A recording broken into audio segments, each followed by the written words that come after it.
అడిగింది సిబిఐ విచారణకి ఇయ్యమని రాష్ట్ర ప్రభుత్వాన్ని డిమాండ్ చేసినావు కదా, నీ డిమాండ్ ప్రకారం ఇవాళ సిబిఐకి మేము కేసు ఇచ్చినాం.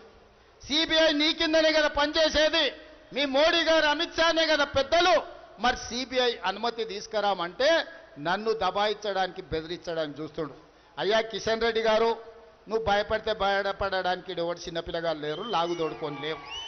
చాలా మందిని చూసినాం, నువ్వే కాదు నీ అంతలాగా నీలిగిన కేసీఆర్ మా కాంగ్రెస్ కార్యకర్తలు బండకేసి కొడితే ఫామ్ హౌస్ల బోర్ల బొక్కల వండుకున్నాడు, లేవలేకున్నాడు.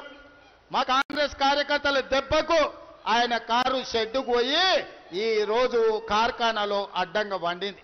కేసీఆర్ ఫామ్ హౌస్లో బోర్ల వంతే ఆయన కారు కార్ఖానాలో ఎల్లెల్కల పడ్డది. ఇవాళ నీకు మా కాంగ్రెస్ పార్టీ కార్యకర్తల సత్తా నీకు తెలియదు. ఆయన కింగ్ అవుతాడంట, బొంగేం కాదు.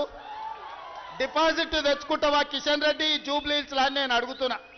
నువ్వు డిపాజిట్ తెచ్చుకుంటే నువ్వు గెలిచినట్టే కిషన్ రెడ్డి. పార్టీని తాకట్టు పెట్టి కేసీఆర్ని కాపాడు కాదు, కేసీఆర్ను కేటీఆర్ను హరీష్ను ఎప్పటి లోపల బొక్కలేస్తావో చెప్పి అప్పుడు ఈ జూబ్లీ హిల్స్లో ఓట్లు అడుగు. ఇవాళ మూసీ నదిని మనం అభివృద్ధి చేసుకుందామంటే వద్దని అడ్డం పండుతున్నారు బీజేపీ వాళ్ళు, బీఆర్ఎస్.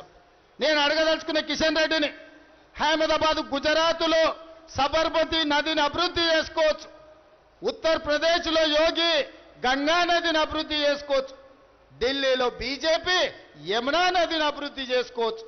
మరి హైదరాబాద్ ఏం పాపం చేసిందయ్యా? మూసీ నదిని అభివృద్ధి చేసుకోవద్దా? మా పేదోళ్లకు ఉద్యోగ అవకాశాలు రావద్దా? ఈ అన్నిటిని దృష్టిలో పెట్టుకొని ఇవాళ బీజేపీ బీఆర్ఎస్ను బండకేసి కొట్టండి. 3 సార్లు బీఆర్ఎస్ ఎమ్మెల్యేని గెలిపించారు, 3 సార్లు బీజేపీ ఎంపీని గెలిపించారు.